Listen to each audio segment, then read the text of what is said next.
Okay. Saraswati నమస్తుభ్యం వరదే కామరూపిణి విద్యారంభం కరిష్యామి సిద్ధిర్భవతు మే సదా. జై శ్రీకృష్ణ అండి అందరికీ. మనం ప్రీవియస్ క్లాసెస్ లో హరి శబ్దం ఇకారాంత పుల్లింగము, మతి శబ్దం ఇకారాంత స్త్రీలింగం నేర్చుకున్నాము. అలాగే లోట్లకారం కూడా నేర్చుకున్నాం కదా. లోట్లకారం ప్రథమ పురుష, మధ్యమ పురుష నేర్చుకున్నాం. ఇంకా ఉత్తమ పురుష పెండింగ్ ఉంది. ఎవరన్నా హరి శబ్దం కానీ లేకపోతే కపి శబ్దం కానీ అలా చదువుతారా? ఒకసారి హరి శబ్దం వద్దులేండి, మతి శబ్దం, సారీ మతి కాదు, కపి శబ్దం చదవండి. అన్ని విభక్తులు చదవండి ప్రథమ విభక్తి నుంచి. దాన్ని చదవమంటారా? సర్వనామంతో చదవాలా మేడం? సర్వనామం కాదండి. ఇప్పుడు మనం హరి శబ్దము అంటే ఏంటి? హరిహి అంటే ప్రథమ విభక్తి, హరయః అంటే అక్కడ ఇంకా మనకి సర్వనామాలు. ఒక్క నిమిషం అండి, ఆవిడకి ఏదో డౌట్ వచ్చింది కదా. సర్వనామాలు ఎందుకు వస్తాయి మీరు అనేది ఎలా అడుగుతున్నారు? అతడు హరి, సహ హరిహి అలా చేస్తున్నాం, అందుకని తను అలా అడిగారు. ఓకే ఓకే, అలా అంత అవసరం లేదండి. జస్ట్ హరి శబ్దము అంటే హరిహి, హరయః, హరిం, హరీన్ అలా చెప్తే సరిపోతుంది. మీరు అలా ప్రాక్టీస్ చేయడం మంచిదే, బాగా అలవాటు అవుతుంది, తప్పేం కాదు. అలా చెయ్యండి. బట్ శబ్దం అన్నప్పుడు ఈ రూపాలు చెప్పడానికి ట్రై చేయండి. చదువుతారా గోవిందలూరు గారు? మీరు రెడీగా ఉన్నారా? చదవండి. ప్రథమ పురుష హరిహి శబ్ద ప్రథమ పురుష ఏకవచనం హరిహి, బహువచనం హరయః. ఒక హరి, హరులు. తర్వాత ద్వితీయ విభక్తి హరిం ఏకవచనం, హరీన్ బహువచనం. హరిని, హరికి, హరిని గూర్చి గురించి, హరులను, హరులకు, హరులను గూర్చి గురించి. తృతీయ విభక్తి హరినా ఏకవచనం, హరిభిహి బహువచనం. హరిచే, హరిచేత, హరితో, హరితో తోడ. హరిభిహి హరులచే, హరులతో, హరులతోడ. హరయే చతుర్థి విభక్తి ఏకవచనం, హరి కొరకు, హరికై, హరిభ్యః హరుల కొరకు, హరులకై. హరేహే పంచమి విభక్తి ఏకవచనం, హరేహే హరి వలన నుండి కంటే పట్టి, హరిభ్యః హరుల వలన నుండి కంటే పట్టి. షష్ఠీ విభక్తి హరేహే హరి యొక్క, హరినాం హరుల యొక్క. హరౌ సప్తమి విభక్తి ఏకవచనం, హరౌ హరియందు, హరిషు హరుల యందు బహువచనం. ఓకే అండి, ఉత్తమం. హే హరే, హే హరయః సంబోధన, హే హరయః సంబోధన ప్రథమ విభక్తి లాగా ఉంటుంది. కరెక్ట్. మతి శబ్దం చదవండి. ఇకారాంత స్త్రీలింగ శబ్ద మతి శబ్ద. ఎవరన్నా వేరే వాళ్ళు? చెప్తాను మ్యామ్. చెప్పండి అనురాధ గారు. స్త్రీలింగ శబ్ద మతి శబ్ద. ప్రథమ విభక్తి ఏకవచనం మతిః, బహువచనం మతయః, మత్యః. ద్వితీయ విభక్తి మతిం, మతికి, మతిని. మతిః మతులకి, మతులని. తృతీయ విభక్తి మత్య, మతిచే, మతి చేత, మతితో. మతిభిః మతులతో, మతుల చేత. చతుర్థి విభక్తి మత్యై, మతి కొరకు, మతికై, బహువచనం. మతిభ్యః మతుల కొరకు, మతులకై. పంచమి విభక్తి మత్యాః మతి వలన, మతి నుండి. మతిభ్యః మతుల నుండి, మతుల వలన. షష్ఠీ విభక్తి మత్యాః మతి యొక్క, మతీనాం మతుల యొక్క. సప్తమి విభక్తి మత్యాం మతుల యందు, మతినందు, మతి యందు. మతిషు మతుల యందు, మతుల నందు. ఓకే, నందు యందు అంత కన్ఫ్యూజన్ అక్కర్లేదు. ప్రస్తుతానికి ఎందు అని చెప్పుకోండి చాలు, ఏమీ పర్వాలేదు. ఓకే ఓకేనా? అంటే అలా చెప్తుంటే తెలుగులో చెప్తుంటే కన్ఫ్యూజన్ ఎక్కువ అవుతోంది కదా, అందుకని మతి యందు మతుల యందు అంతవరకు సరిపోతుంది. సో ఇవి ఇకారాంత పుల్లింగ శబ్దాలు. ఇంకా కొన్ని చెప్పండి ఇకారాంత పుల్లింగాలు మీరు చేసినవి.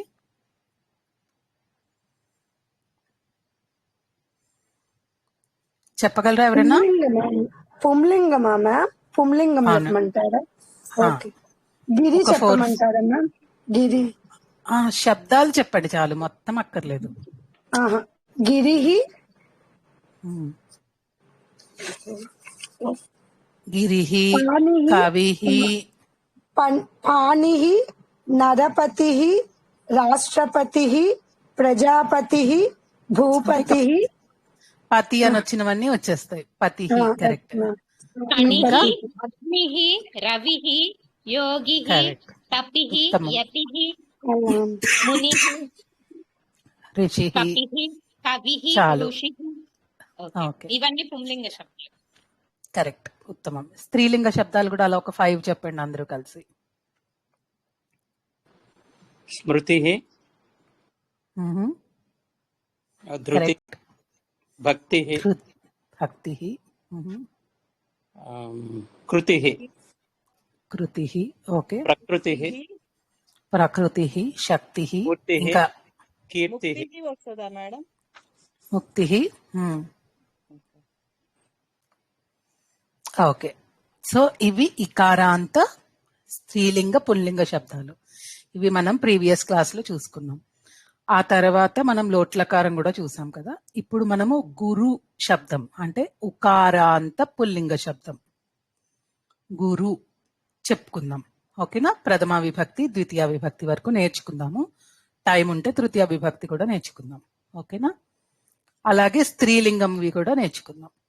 సో గురు ఉకారాంత పుల్లింగ శబ్దం.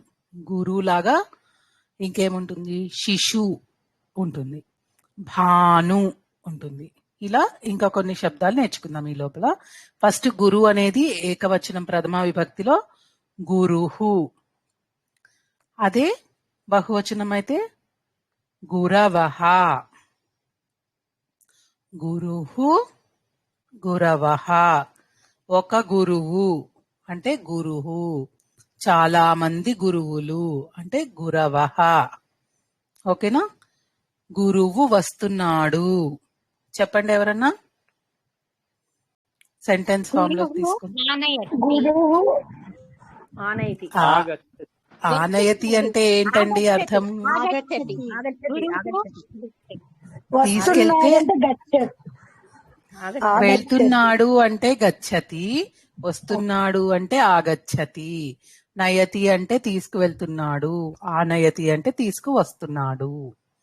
ఓకేనా?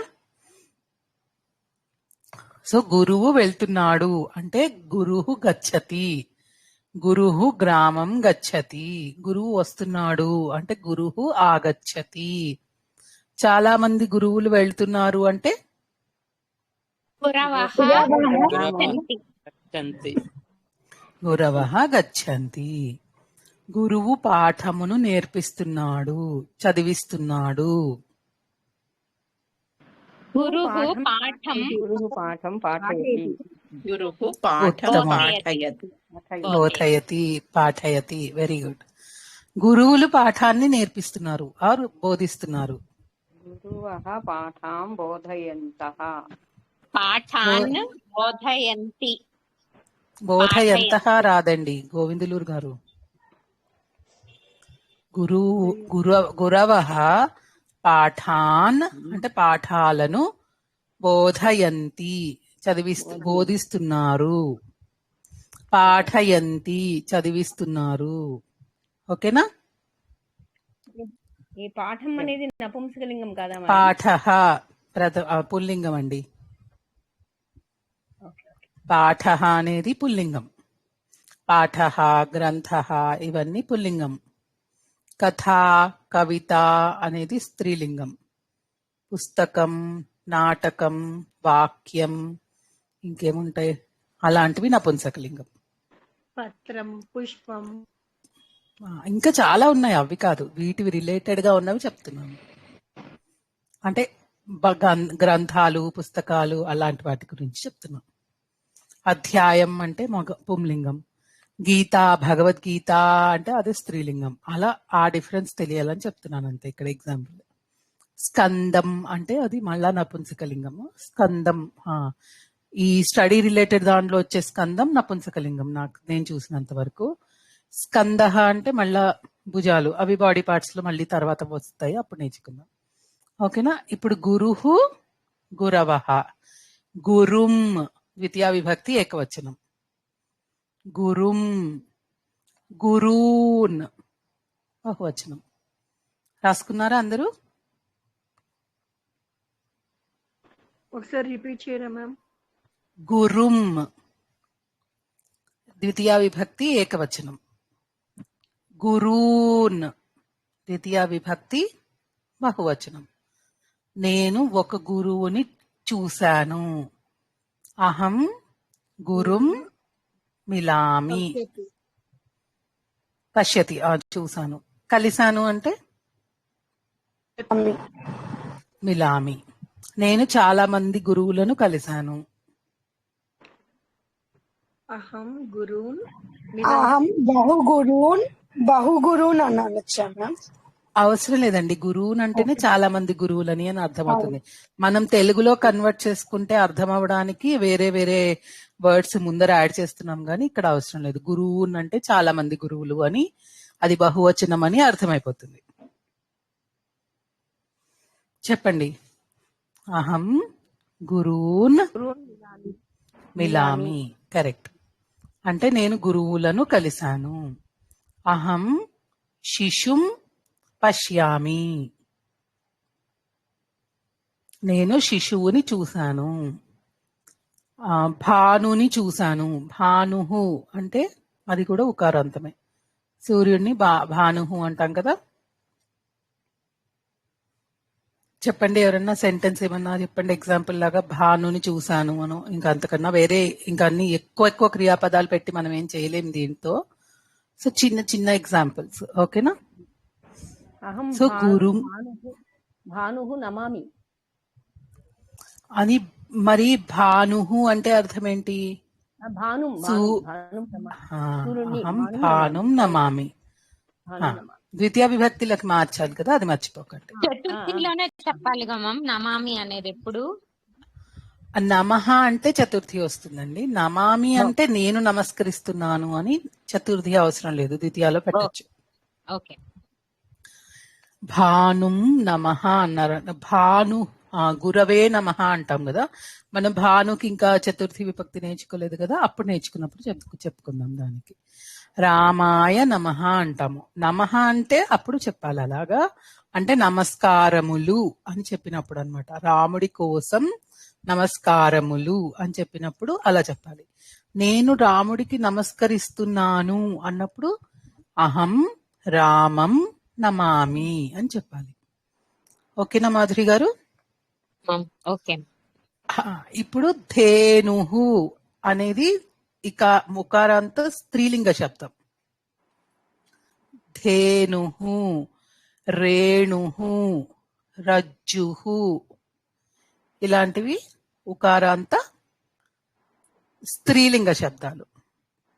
ధేనుహు ఉకారాంత స్త్రీలింగ శబ్ద. ధేనుహు ధేను శబ్దం, దానికి ఏకవచనం ప్రథమ విభక్తి ఏమిటి? ధేనుహు. దీనిలాగానే ధేనవః ఉకారాంతం వచ్చినప్పుడు వా వస్తుంది. ఇకారాంతం వచ్చినప్పుడు మనం యా అని చూసాం కదా. హరయః మతయః అలా వచ్చింది కదా, అక్కడ యకారం వస్తుంది. ఉకారాలు ఉన్నప్పుడు వకారం వస్తుంది. ఓకేనా. ఒక చిన్న హింట్ లాగా అన్నమాట, మనం కొంచెం రికలెక్ట్ చేసుకోవడానికి. ధేనుహు, ధేనవః ఇది ప్రథమ విభక్తి. ధేనుం, ధేనూహు ఇది ద్వితీయ విభక్తి.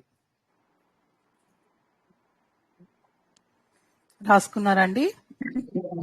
ధేనూన్ కాదా అండి ద్వితీయ విభక్తి? లేదు లేదు, లేదు. స్త్రీలింగాలకి ధేనూహు అంటే సీతాహ లాగా అలాగే వస్తుంది. మీరు వేరే చోట గమనిస్తే ఇప్పుడు ఈ ధేను అన్నది ఉకారాంత స్త్రీలింగ శబ్దమా అండి? కరెక్ట్. ఓకే. ధేనువు మనం ఆవుని చెప్తాం కదా ధేనుహు అని, అలా ఇది ఉకారాంత స్త్రీలింగ శబ్దం.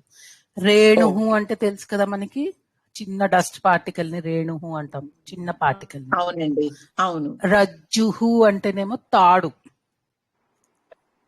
ఓకే. తాడుని రజ్జుహు అంటాం, అది ఉకారాంత స్త్రీలింగ శబ్దం అది కూడా. ఓకే. ఓకేనా? ఫస్ట్ మనం ఈ వర్డ్ శబ్దాలు కొంచెం ఒక తృతీయ విభక్తి వరకు నేర్చేసుకుందాం 3, తర్వాత కొన్ని చూసి ఎగ్జాంపుల్స్ చేద్దాం. ఓకేనా? లేకపోతే మనం ప్రథమ విభక్తి ద్వితీయ విభక్తి. ధేనుహు అనేది ప్రథమ విభక్తి. దీర్ఘం వస్తుంది. ధేనుహు అన్నారు ఫస్ట్, ఏకవచనం ధేనుహు. ఒక్కసారి ధేనుహు ధేనవః. కరెక్ట్. ద్వితీయ విభక్తి ధేనుం ధేనుహు, అంతే కదా? కరెక్ట్.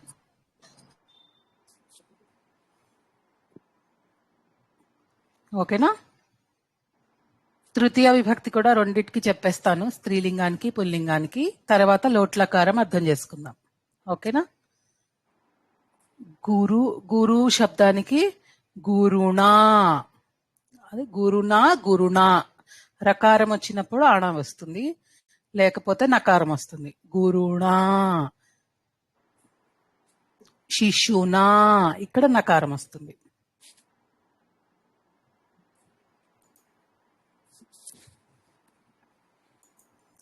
గురునా, గురునా అణ రాయండి. గురుభిహి, ఇవి ఏంటంటే తృతీయ విభక్తి నుంచి కొంచెం ఈజీగానే గెస్ చేసేయచ్చు బహువచనాలు. ఓన్లీ మనకి ఏకవచనాల్లోనే కొంచెం మార్పులు ఉంటాయి. గురుభిహి, గురుణా గురుభిహి, గురుహు గురవః, గురుం గురూన్, గురుణా గురుభిహి.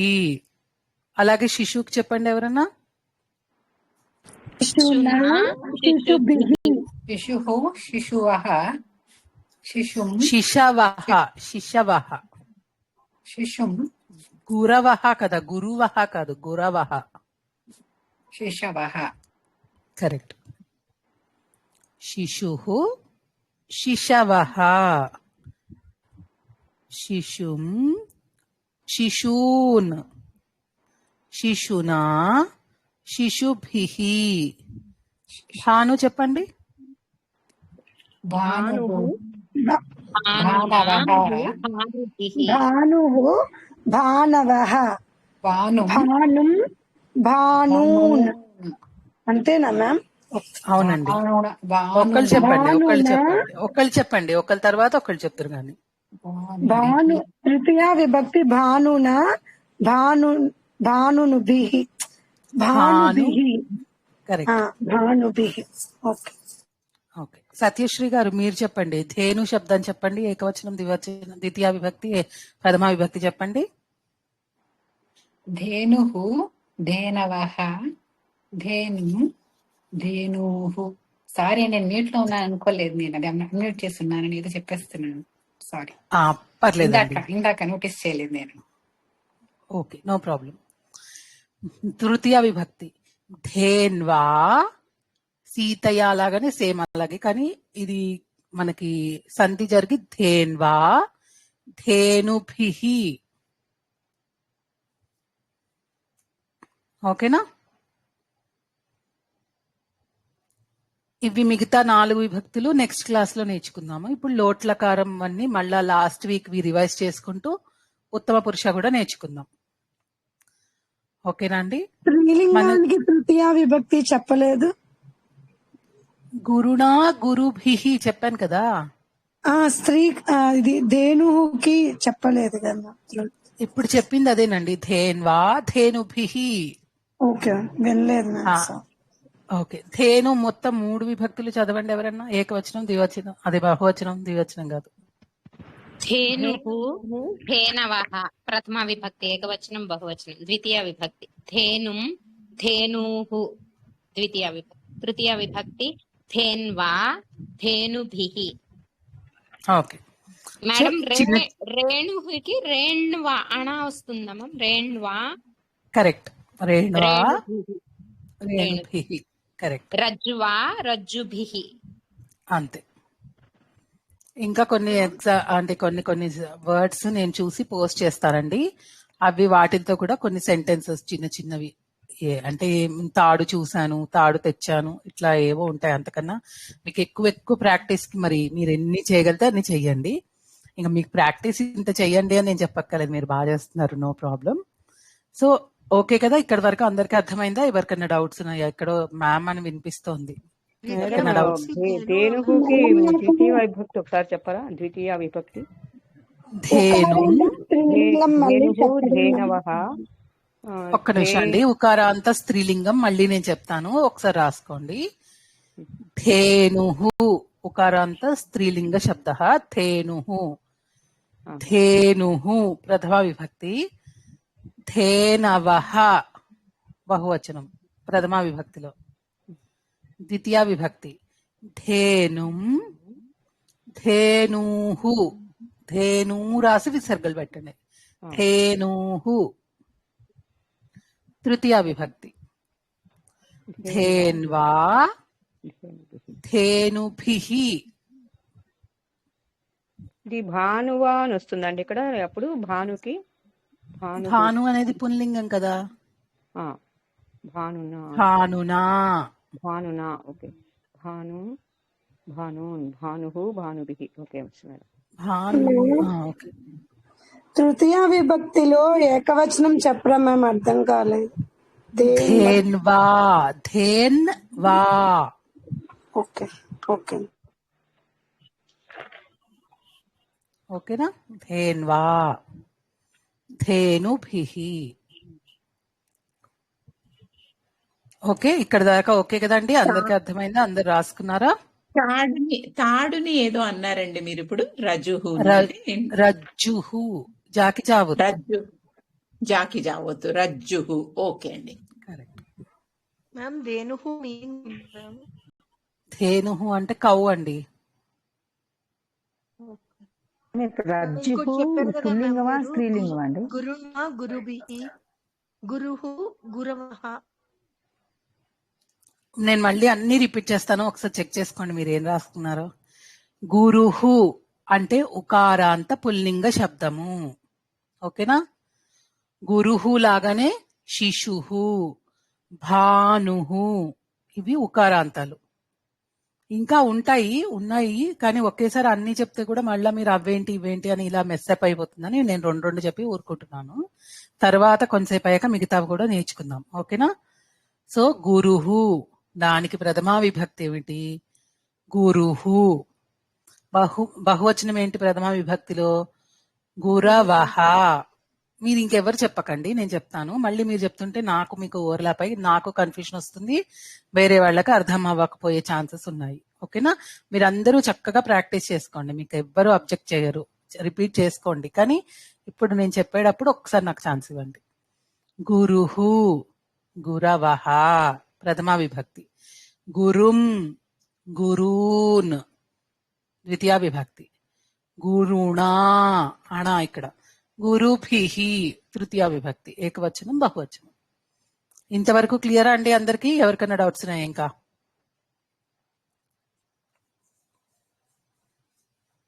ఇప్పుడు ధేను శబ్దం, ఇది ఉకారాంత స్త్రీలింగ శబ్దం. ధేనుహు, రజ్జుహు, రేణుహు ఇవన్నీ ఉకారాంత స్త్రీలింగ శబ్దాలు. సో దీంట్లో ఏంటి? ప్రథమా విభక్తి ఏకవచనం ధేనుహు, బహువచనం ధేనవః. ద్వితీయ విభక్తి ఏకవచనం ధేనుం, బహువచనం ధేనూహు. తృతీయ విభక్తి ధేన్వా ఏకవచనం. ధేనుభిః బహువచనం. ఓకేనా? మీరు వేరే శబ్దాలు కూడా కొంచెం రాయడానికి ట్రై చేయండి. ఏమైనా కన్ఫ్యూజన్ ఉంటే మనం మళ్ళీ నెక్స్ట్ వీక్ లో క్లారిఫై చేసుకుందాం. ఓకేనా? అందరూ రాసుకున్నారా? ఓకేనా? చెక్ చేసుకున్నారా అండి? Ma'am okay ma'am. చేసుకున్నామండి. ఓకే అండి. సో మనం లాస్ట్ వీక్ లోట్ లకారం అని మొదలెట్టుకున్నాం. మనం ఇప్పటి వరకు ఏమేమి నేర్చుకున్నాము? లట్ లకారం నేర్చుకున్నాం. లట్ లకారంలో మనకున్న క్రియాపదాలు వర్తమాన కాలాన్ని సూచిస్తాయి. పఠతి, పఠంతి అంటే చదువుతున్నాడు, చదువుతున్నారు ప్రథమ పురుషంలో. పఠసి, పఠతః అంటే నువ్వు చదువుతున్నావు, మీరందరూ చదువుతున్నారు. పఠామి, పఠామహ నేను చదువుతున్నాను, మేమందరం చదువుతున్నాము. అంటే ఇక్కడ జరిగే టైంని చెప్తున్నారు. చదువుతున్నాడు, రాస్తున్నాడు, లేకపోతే తింటున్నాడు, లేకపోతే తాగుతున్నాడు, వర్తమాన కాలం. మనం ర్లుట్ లకారం, లాకి వట్రసుడి ర్లుట్ లకారం నేర్చుకున్నాం. అది భవిష్యత్ కాలం కదా.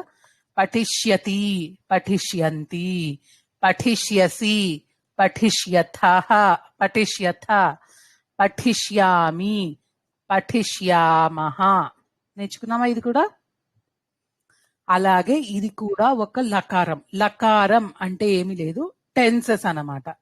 మనకి past tense, future tense, present tense అనేవి ఇంగ్లీష్ లో ఎలాగున్నాయో, వర్తమాన కాలము, భూతకాలము, భవిష్యత్ కాలము అనేది ఎలా ఉందో తెలుగులో, అలా లకారం అంటే టెన్స్ అన్నమాట సంస్కృతంలో. ఓకేనా? ఇవి మనకి ఏకంగా 10 టైప్స్ ఉన్నాయి. మనం ప్రస్తుతానికి 5 టైప్స్ నేర్చుకుంటాం. సో ఫస్ట్ మనం ఏం నేర్చుకున్నాము? కాలం నేర్చుకున్నాం. భూతకాలానికి బదులుగా మనము తవతు ప్రత్యయం నేర్చుకున్నాం. భూతకాలం కూడా ఉంటుంది, అది మెల్లిగా నేర్చుకుందాము. కానీ తవతు ప్రత్యయంతో మనం భూతకాలంలో జరిగిన వాటి గురించి చెప్పడానికి అది నేర్చుకున్నాం. సో ఇప్పుడు మనం లోట్ లకారం అనేది నేర్చుకుంటున్నాం. ఇంకొకటి లకారం ఉంటుంది, అది విధిలింగ లకారం అన్నమాట. అదేంటో మళ్ళీ కొన్ని రోజులు అయ్యాక నేర్చుకుందాం. లోట్లో మీరు అందరు కంఫర్టబుల్ అయిపోయాక మళ్ళీ ఒకసారి విధిలింగ్ నేర్చుకుందాం. ఓకేనా? ఇప్పుడు లోట్ లకారంలో ఏంటి అని అంటే, మనం వర్తమాన కాలంలో జరుగుతున్న వాటి గురించి చెప్తున్నాము. భవిష్యత్ కాలం దాంట్లో ఫ్యూచర్ గురించి, జరగబోయే దాని గురించి చెప్తున్నాం కదా. ఈ లట్ లకారము, లోట్ లకారం, లుట్ లకారం కాకుండా లోట్ లకారంలో ఏంటి అంటే, మీరు ఎవరినైనా ఒక ఆర్డర్ వేయాలి, ఇది చెయ్యి నువ్వు అని చెప్పాలి. అప్పుడు చెప్పేదానికి లోట్ లకారం అని పేరు అనమాట ఇక్కడ సంస్కృతంలో. ఇది ఇప్పుడు నేను మీతో డైరెక్ట్ గా మాట్లాడుతున్నాను. ఓకేనా? ఇప్పుడు ఫర్ ఎగ్జాంపుల్ సీత గారు ఉన్నారు, నేను సీత గారితో మాట్లాడుతున్నాను. అప్పుడు సీత గారు మీరు ఇది చెయ్యండి అని నేను చెప్తాను ఆవిడకి డైరెక్ట్ గా, అంతేనా?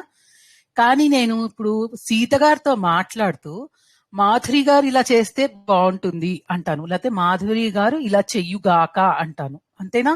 మాధురి చెయ్యి అని నేను చెప్పలేను కదా ఆవిడకి, నేను ఆవిడతో డైరెక్ట్ గా ఇంటరాక్ట్ అవ్వటం లేదు.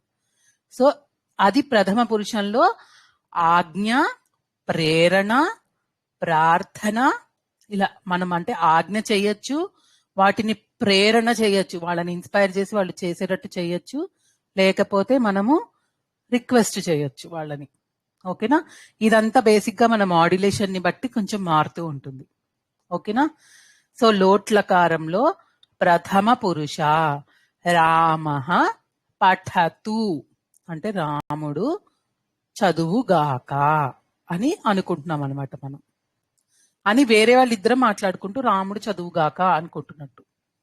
సీత పఠతు, బాలకాః పఠంతు అంటే లోట్లకారంలో ప్రథమ పురుషంలో ఏకవచనం పఠతు అని ఉంటుంది, బహువచనం పఠంతు అని ఉంటుంది. ఓకేనా?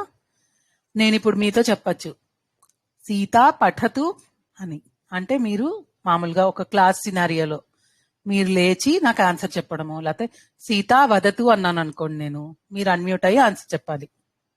ఓకేనా? అర్థమైందా అండి? ఇక్కడ డైరెక్ట్ గా నేను మాట్లాడటం లేదు అంటే డైరెక్ట్ గా పేరు తీసుకున్నాను కాబట్టి ప్రథమ పురుషంలో చెప్తున్నాను. లేదు నువ్వు చెప్పు అని మన ఇద్దరం మాట్లాడుకుంటున్నాము అంటే అప్పుడు మధ్యమ పురుషంలో చెప్తాను అనమాట. సీత పఠతు, రామలక్ష్మి పఠతు, సత్యనారాయణ పఠతు. నో డిస్రెస్పెక్ట్ అండి, ఇక్కడ ఈజీగా ఉండడానికి. మళ్ళా వేరేవి ఏమన్నా పెడితే కన్ఫ్యూజ్ అవుతానని చెప్తున్నాను అలాగా. సో అలా ఉంటుంది. ఛాత్రాహ పఠంతు, పిల్లలందరూ చదువుగాక. అలా ఓకేనా? ఈ ప్రథమ పురుషం అర్థమైపోయిందా? అర్థమైందండి. ఓకే. సో ఇప్పుడు మధ్యమ పురుషం అంటే నువ్వు చెయ్యి, మీరందరూ చెయ్యండి. త్వం పఠ, నువ్వు చదువు. జనరల్ గా ఇలాంటి మోడు టోను కానీ ఎప్పుడు వస్తుంది అంటే మనకన్నా కొంచెం చిన్నవాళ్ళతో మాట్లాడేటప్పుడు, మన సేమ్ ఏజ్ గ్రూప్ లో మాట్లాడేటప్పుడు మనం ఇలా ఆర్డర్ వేసినట్టు చెప్తామన్నమాట. త్వం పఠ, త్వం లిఖ, త్వం ఖాద, త్వం పిబ, త్వం గచ్చ, ఇలా చెప్తాము. ఓకేనా? యూయం పఠత, మామూలుత, మహాప్రాణం కాదు. మామూలుగా వర్తమాన కాలంలో అయితే మహాప్రాణం వస్తుంది. ఇక్కడైతే పఠత మామూలుత. లిఖత, యూయం లిఖత, మీరందరూ రాయండి. ఆర్డరే, మీరందరూ రాయండి. ఆర్డర్ అవ్వచ్చు, ప్రార్థన అవ్వచ్చు. మీరు రిక్వెస్టింగ్ గా చెప్పాలన్నా కూడా యూయం పఠత, ఓన్లీ టోన్. రాయి అనంటే ఆర్డరు, రాయమ్మా అంటే మనకి రిక్వెస్ట్. అలా it is all about modulation ఇక్కడ. ఓకేనా? ఇక్కడ దాకా ఎవరికైనా డౌట్స్ ఉన్నాయండి? అర్థమైందా అందరికి? ఇది ఆల్రెడీ మనం కవర్ చేసుకున్నాము, కానీ మళ్ళీ రిపీట్ చేస్తున్నాను. 1 వీక్ అయిపోయింది కదా, అందుకు. ఏమైనా డౌట్ ఉంటే అడగండి, లేకపోతే ఉత్తమ పురుషానికి వెళ్దాం. ఓకే. ఇప్పుడు నేను అనేటప్పటికి చెప్పండి సీత గారు, డౌట్ ఉందా? ఊరికే అంటే అయిపోయింది, అర్థమైందని చెప్తున్నారా? లేదండి, డౌట్ లేదు. ఉత్తమ పురుషకి వెళ్ళొచ్చు అని చెప్దాం అనుకున్నానండి, అంతే. ఓకే. ఓకే. సో ఇప్పుడు ఉత్తమ పురుషంలో నేను చెయ్యనా, నేను చెయ్యుగాక అని మనని ప్రేరణ చేసుకోవచ్చు. మనం రోజు అనుకుంటాం కదా, రోజు బయటికి వెళ్దామనో, లేకపోతే ఇది చేద్దామనో, అది చేద్దామనో, అట్లా ప్రేరణ చేసుకోవచ్చు. మనని మనం ఇన్స్పైర్ చేసుకోవచ్చు, మోటివేట్ చేసుకోవచ్చు. అహం పఠాని, నేను చదువుగాక. ఇది చదువుగాక అనొచ్చు. క్వశ్చన్ ఫామ్ లో అడిగితే అహం పఠాని, నేను చదవచ్చా అని ఒక పర్మిషన్ సీకింగ్ కూడా అవ్వచ్చు ఇక్కడ. ఓకేనా? అహం పఠాని. సో మీరు ఉత్తమ ఓన్లీ పురుషాలు రాసుకుంటే గనక పఠతు, పఠంతు. మధ్యమ పురుష పఠ, పఠత. ఉత్తమ పురుష పఠాని, పఠామ. మేమందరం చదవచ్చా? వయం పఠామ అని క్వశ్చన్ లాగా అడుగుతున్నాను అనమాట. అప్పుడు మీరు ఎస్ చదవండి. ఇప్పుడు మనం ఎక్స్క్యూజ్ అడిగి క్లాస్ లో లోపలికి వెళ్ళినప్పుడు కూడా ఇలాగా అహం గచ్చాని అంటే నేను రావచ్చా అని అడుగుతున్నట్టు. లేదు అంటే నేను వచ్చుగాక, నేను వెళ్ళుగాక. సారీ, గచ్చతి అంటే వెళ్ళడం కదా.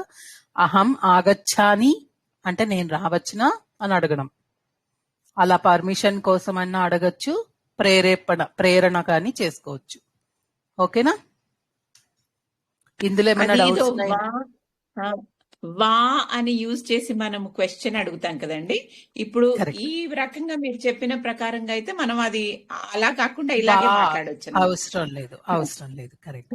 అంటే ఇది ఒకటే కాంటెక్స్ట్ లో లేదు. క్వశ్చన్ అడగడం అంటే మనము పర్మిషన్ సీకింగ్, ఇది డిఫరెంట్. నేను రావచ్చునా అనేది క్వశ్చన్ కాదు ఇక్కడ. వాళ్ళని you are seeking the permission. ఓకేనా? అది క్వశ్చన్.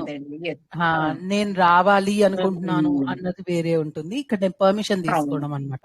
నేను వచ్చానా అని అడుగుతున్నారు అక్కడ. ఇక్కడ నేను రావచ్చునా అని అడిగినట్టు అనమాట. వా పెడితే అది వేరే, ఇది వేరే. కరెక్ట్. ఓకే అండి. ఓకే. త్వం పిబసివా అంటే మీరు తాగారా అని అడగడం. ఓకేనా? త్వం పిబసి కిం అన్నాను అనుకోండి, మీరు తాగారా అని అడుగుతున్నట్టు. ఇక్కడ అలా కాదు, వా అనేది ఆ క్వశ్చన్ ఫామ్ కాదు. Very good point. Okay. So ఇక్కడతో ఎవరికైనా డౌట్? నేను తినొచ్చా అని అడగడం. అహం ఖాదాని, నేను తిననా, అంతే. కరెక్ట్. తినచ్చునా అనొచ్చు, లేకపోతే నేను తినుగాక అనొచ్చు. అది కూడా మాడ్యులేషన్ లోనే తెలుస్తుంది మీకు. అంటే ఎవరితోనో మాట్లాడుతూ అడిగారు అని అంటే అహం ఖాదాని అంటే నేను తినచ్చా అని అడిగినట్టు. అహం ఖాదాని అని మీరు మీకే చెప్తున్నారు అని అంటే మీరు మోటివేట్ చేసుకుంటున్నట్టు. అలా 2 అర్థాలు తీసుకోవచ్చు ఇక్కడ. అదే మనం ఎక్స్ప్రెషన్ తోనే అర్థం చేసుకోవాలన్నమాట. వెదర్ అవును అవును కరెక్ట్ పర్మిషన్ అడుగుతున్నామా లేకపోతే ఆజ్ఞాపిస్తున్నామా అన్నది కదండి. Okay correct. ఓకే ఇప్పుడు పర్మిషన్ ఒక్కటే కాదు, ఇప్పుడు మీరు చిన్న వాళ్ళకి చెప్తున్నారు, త్వం మధ్యమ పురుషంలో మాట్లాడుతున్నారు, త్వం ఖాదా అంటారు. అది మీ టోన్ ని బట్టి వాళ్ళని బతిమాలతో చెప్పినట్ట తినమని, లేకపోతే ఆర్డర్ వేసినట్ట అన్నది కూడా మారుతుంది. ఓకేనా? చిన్న డిఫరెన్స్ ఉంటుంది, పెద్ద డిఫరెన్స్ ఏమి ఉండదు. బట్ ఇట్ ఇస్ మాడ్యులేషన్ ని బట్టే ఉంటుంది. మన మాట తీరు, మాట మాడ్యులేషన్ ని బట్టి మనం గ్రహించుకోవాలన్నమాట. అంటే బేసిక్ గా మూడింటిని ఒకటే అనుకోండి, ఇంకా అన్ని ఒకటే దాంతో అచీవ్ చేస్తున్నట్టు. ఎవరికన్నా క్వశ్చన్స్ ఉంటే అడగండి, లేకపోతే కొన్ని 2-3 ప్రాక్టీస్ చేద్దాం.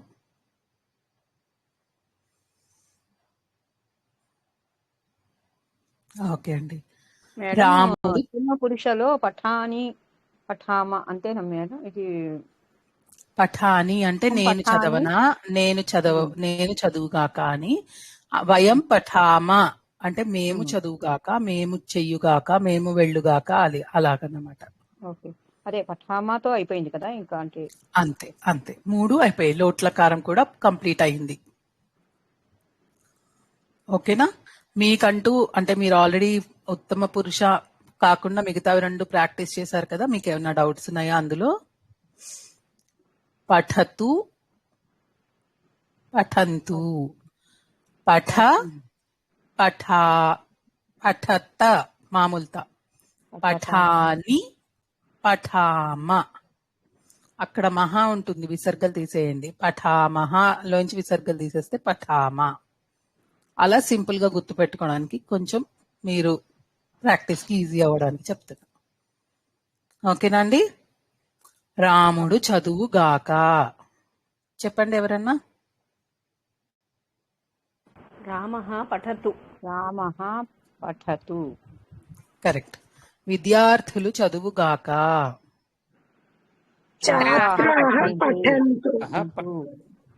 ఒక్కొక్కళ్ళే చెప్పండి, వేరే వాళ్ళకి ఛాన్స్ ఇస్తూ. ఒకసారి చెప్పిన వాళ్ళు మ్యూట్ అయిపోండి.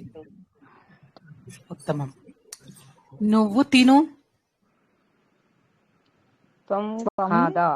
ఖాదా. కాదా. మీరు చదవండి. యూయం పఠత. పఠత. కరెక్ట్. మీరు అభ్యాసము చదవండి. నేను చదవండి అని కావాలనే వాడుతున్నాను. కరోతి కూడా వాడచ్చు, కానీ అది కొంచెం టిపికల్ వర్బ్ అండి. అది ఇంకొంచెం ప్రాక్టీస్ అయిన తర్వాత నేర్చుకుందరు కానీ. ఓకేనా? అది కొంచెం అంటే కొంచెం డిఫరెంట్ గా మారుతూ ఉంటుంది. కాబట్టి కరోతిని పక్కన పెట్టి మిగతావి చెయ్యండి. నువ్వు నాట్యం చెయ్యి.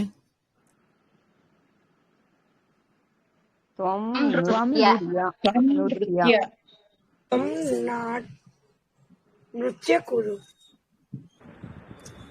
కురు వద్దు, ఎందుకంటే కరోతి అనేది వేరే వేరే ఫార్మ్స్ లో డిఫరెంట్ గా. ఇక్కడ కూడా కురు అనేది మీరు ఆర్డర్ లో చెప్పాలి. నాట్యం అన్నప్పుడు కరోతి అనేది వర్బ్ అవుతుంది, అప్పుడు కరోతి మీద లోట్లకారం చెప్పాలి. కాబట్టి అది కొంచెం మారుతుంది. కురు కరెక్టే, కానీ కొంచెం దాన్ని టిపికల్ గా కొంచెం చూసుకోవాలి. కాబట్టి దాని ప్రస్తుతానికి పక్కన పెట్టండి. త్వం నృత్య. మీరందరూ నాట్యం చేయండి.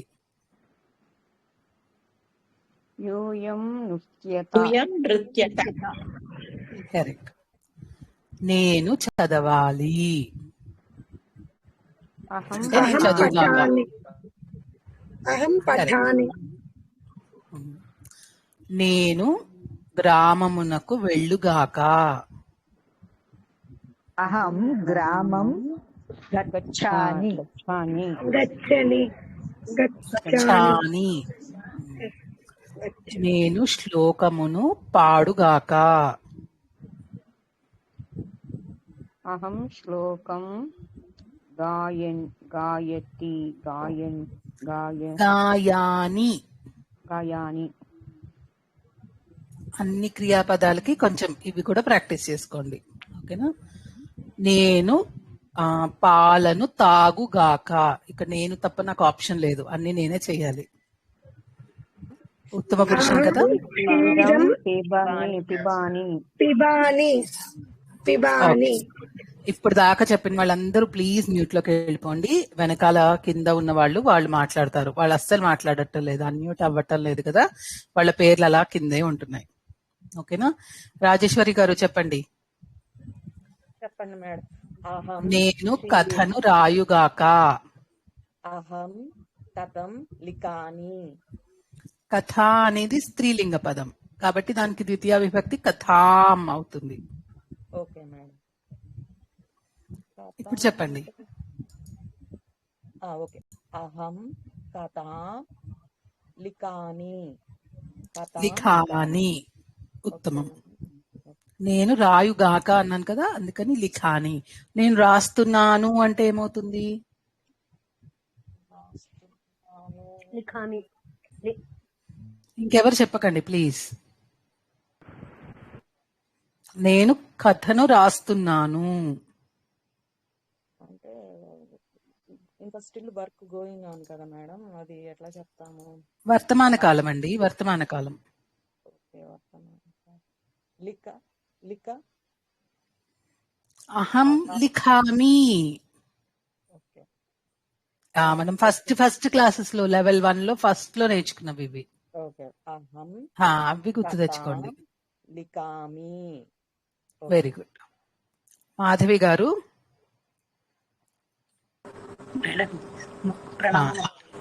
ప్రణామం. మేము పరీక్షకు చదవాలి. పరీక్ష కోసం చదవాలి అలా చెప్పండి. మేము మేడం. కరెక్ట్. మేమందరం. మేము మళ్ళీ ఇంకోసారి అడగరా మేడం? మేము పరీక్ష కోసం చదవాలి. చదువుగాక. వయం పరీక్షార్థం పఠామ. ఉత్తమం. పరీక్షార్థం అనొచ్చు. దానికి ఇంకొకటి ఏం చెప్పాలి? పరీక్ష అనేది ఆకారాంత స్త్రీలింగం కదా, దానికి ఎలా వస్తుంది చతుర్థి? మీరు చతుర్థి విభక్తిలో పెట్టారు, వెరీ గుడ్. అది ఇంకొకలాగా కూడా చెప్పొచ్చు కదా, పరీక్షార్థం అనకుండా నార్మల్ గా పరీక్ష కోసం. పరీక్షాయై. కరెక్ట్. పరీక్షాయై పఠామ. పఠామ అంటే మేమందరం చదువుగాక అని. కరెక్ట్. ఓకే అండి.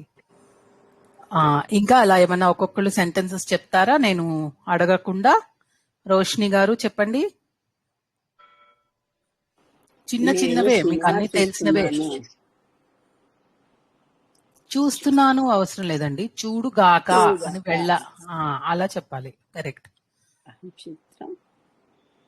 అహం కాదాని. డౌట్ అండి, ఇందాక మీరు నృత్యం కురు బదులు ఏదో చెప్పారు కదా, ఒక పదం కురు వద్దు అన్నారు. నృత్య అది మధ్యమ పురుషంలో చెప్పాం కదా, నువ్వు చెయ్యి అని చెప్పాను. ఓకే. ఇట్లా చెప్పచ్చా? నేను చిత్రమును చూడుగాక. అహం చిత్రం పశ్యామి. కరెక్ట్. నేను చిత్రమును చూడుగాక. లేకపోతే ఇప్పుడు మీరు పేరెంట్స్ దగ్గరికి వెళ్ళి పర్మిషన్ తీసుకోవాలనుకోండి, అప్పుడు కూడా అలాగే అడగాలి. అహం చిత్రం పశ్యాని. నేను చూడగాక, నేను వెళ్ళనా అన్నట్టు అడుగుతున్నట్టు అనమాట. చూడనా అని అడుగుతున్నట్టు. ఓకేనా? భగవద్గీత పఠాని. గీత అనకూడదు, గీతాం అనాలి. ద్వితీయ విభక్తిలో చెప్పాలి. అహం భగవద్గీతాం పఠాని. పఠాని. కరెక్ట్. ఎవరు చెప్పారు? రోషిని గారా? Yes ma'am. ఓకే అండి, వెరీ గుడ్. లలిత కుమారి గారు, మీరు కూడా ఒక ఓన్ సెంటెన్స్ చెప్తారా? చెప్తానండి. అందరూ ఒక చిన్న సెంటెన్స్, పెద్దగా ఏమీ యాడ్ చేయక్కర్లేదు, జస్ట్ సింపుల్ వి చెప్పండి. రెడీగా ఉంచుకోండి లోపల. చెప్పనా మేడం? త్వం పఠ అంటే నువ్వు చదువు అని. త్వం పఠ అంటే నువ్వు చదువుతావా అని అడిగింది. నువ్వు చదువు అని చెప్పడమే. నువ్వు చదువు అని మంచిగా అన్నా చెప్పాలి, నువ్వు చదువుగాక అని అనుకోవడం అనమాట. ఓకేనా? నేననేది ఉత్తమ పురుషంలో చెప్పండి.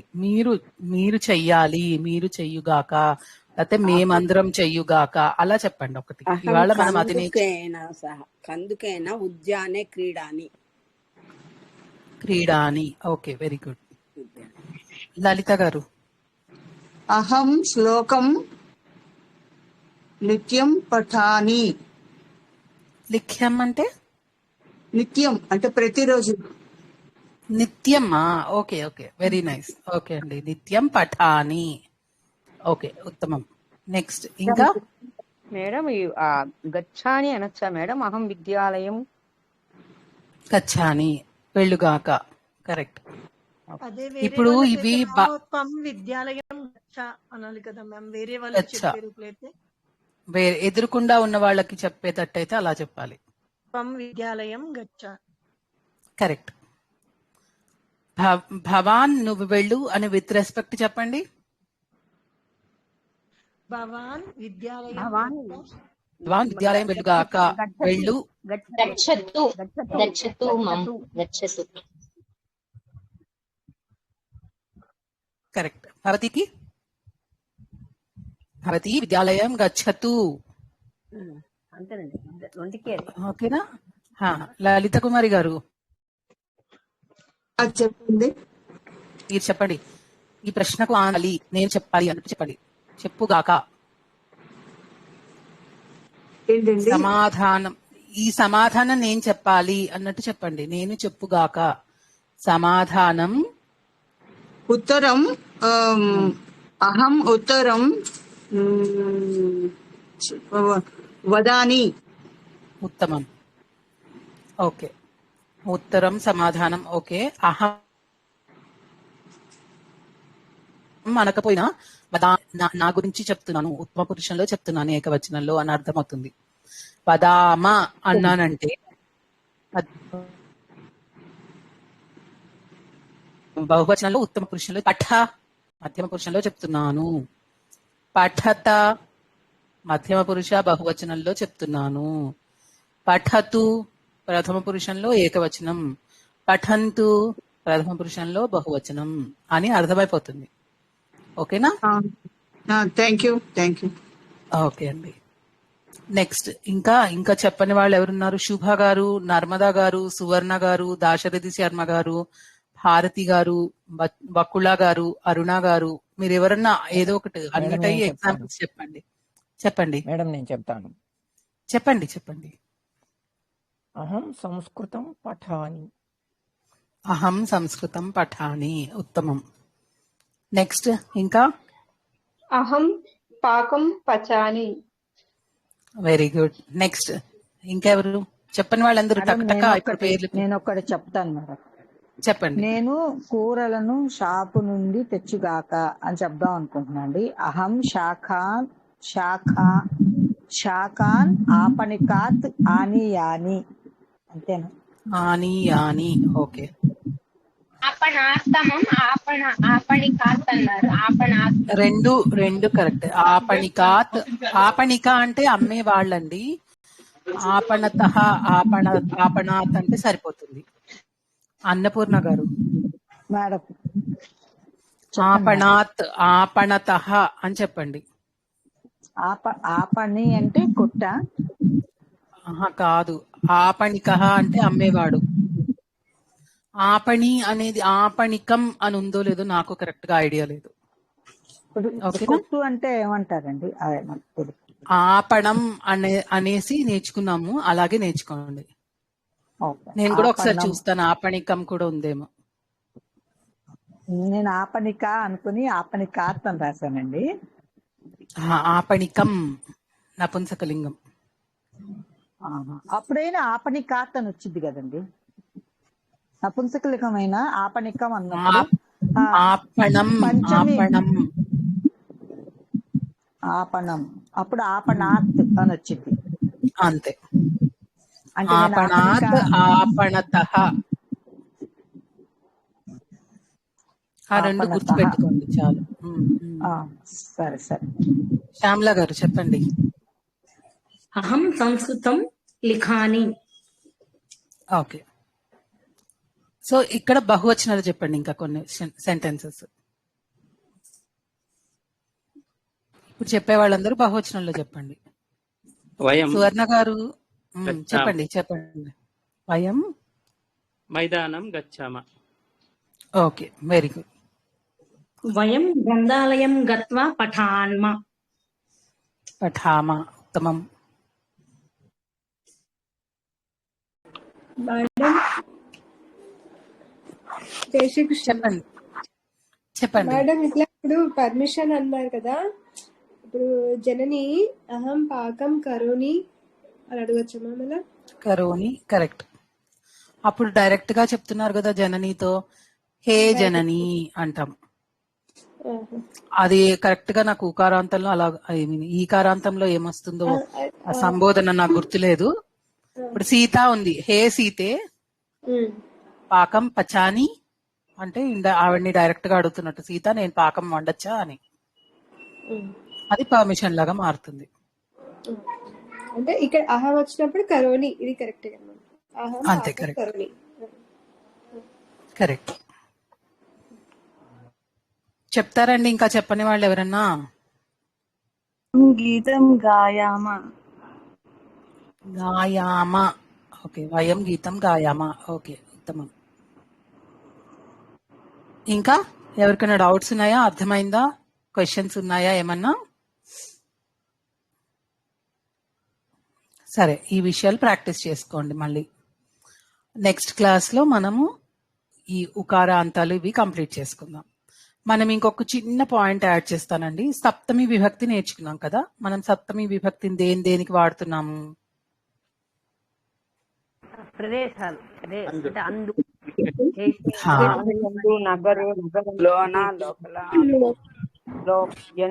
ఓకే, ప్రదేశం చెప్పడానికి, దేశకాల పరిస్థితుల్ని చెప్పడానికి వాడుతున్నాం కదా. సో అలానే ఇప్పుడు దాన్ని మనము లాస్ట్ టైం ఫస్ట్ లెవెల్లో నేర్చుకున్నప్పుడు సప్తమి విభక్తి అధికరణం అంటారు అని చెప్పాను కదా. అంటే దేనికైతే ఆధారం అయి ఉంటుందో దానిని తెలిపేది సప్తమి విభక్తి అని నేర్చుకున్నాం కదండి. సో ఇప్పుడు ఏంటంటే మనం ఎప్పుడైనా సరే, ఎప్పుడు ఒకళ్ళకి ప్రేమ ఉంది అని చెప్పేటప్పుడు, అలాంటి ఫీలింగ్స్ ని చెప్పేటప్పుడు కూడా మనం సప్తమి విభక్తి చెప్పాలి. ప్రేమ ఉంది, స్నేహం ఉంది, ఆ తర్వాత ప్రేమ ఉంది, భక్తి ఉంది అని చెప్పేటప్పుడు అతని యందు భక్తి నాకు ఉంది అలా చెప్తాం అన్నమాట. ఓకేనా? రాముడికి ఆమె యందు ప్రేమ ఉంది అంటే ఆమె యందు అంటే సీత యందు అనో, లేకపోతే ఆమె యందు, అప్పుడు ఏం చెప్తారు చెప్పండి? రామం సీతాయాం భక్తి అస్తి. రాముడికి రాము రామం సీతాయాం సీతాయాం సీతాయాం అక్కడ అతనికి అన్నప్పుడు రామం కాదు, రాముడికి అన్నప్పుడు రాముడి యొక్క అన్నట్టు చెప్తాము. అక్కడ షష్ఠి విభక్తి. ఓకేనా? రామస్యనా? కరెక్ట్. రామస్య చెప్తున్నా రామస్య సీతాయాం ప్రేమ అస్తి. ఆడిగా ఉంది కదా, కొంచెం అలానే అనిపిస్తుంది. తస్య మయి ఆదరః అస్తి. అతనికి నాయందు ఆదరణ ఉంది అలాగనమాట. అధ్యాపకుడికి అధ్యాపకస్య అక్కడ రాదు, మళ్ళా అధ్యాపకుడికి ఆ శిష్యుడిపై ఆ ప్రేమ ఉంది లేకపోతే స్నేహం ఉంది అన్నప్పుడు అధ్యాపకేన స్నేహ అస్తి. అధ్యాపకుని అని వస్తుంది మేడం. ఏమండి? షష్ఠి విభక్తి సప్తమి విభక్తి రెండు వాడుతున్నాం కదా మేడం. కరెక్ట్. చూడండి, నా దగ్గర కొన్ని ఎగ్జాంపుల్స్ ఉన్నాయి, అందుకని ఒకసారి ఆ పాయింట్ మనం మిస్ అయ్యాము, అది చెప్దాము అనేసి తీసుకుంటున్నాం.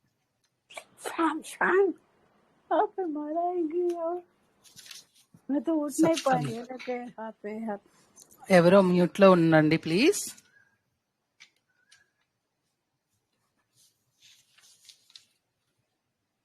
సప్తమి సప్తమి సప్తమి.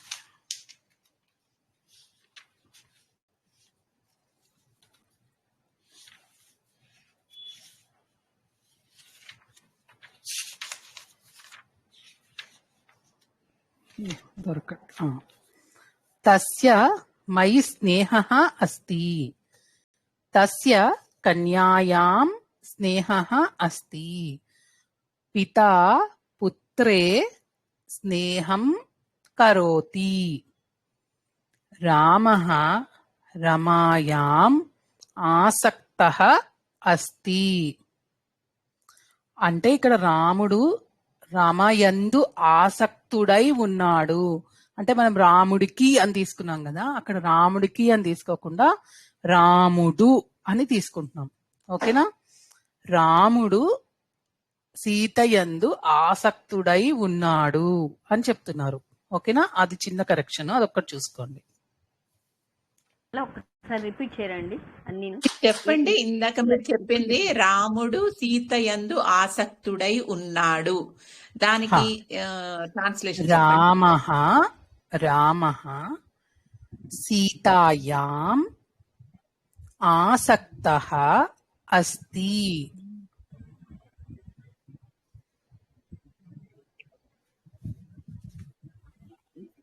మామూలుగా కూడా మనం అలాగే చెప్తాం. అయితే ఇక్కడ రాముడు అన్నదానికి ప్రథమ విభక్తియే కదండి, ఇక్కడ మీరేమి షష్ఠి విభక్తి తీసుకోలేదు. అంటే రాముడికి ఉంది అని చెప్పినప్పుడు తీసుకోవాలి. ఇప్పుడు మనం అలా చెప్పటం లేదు.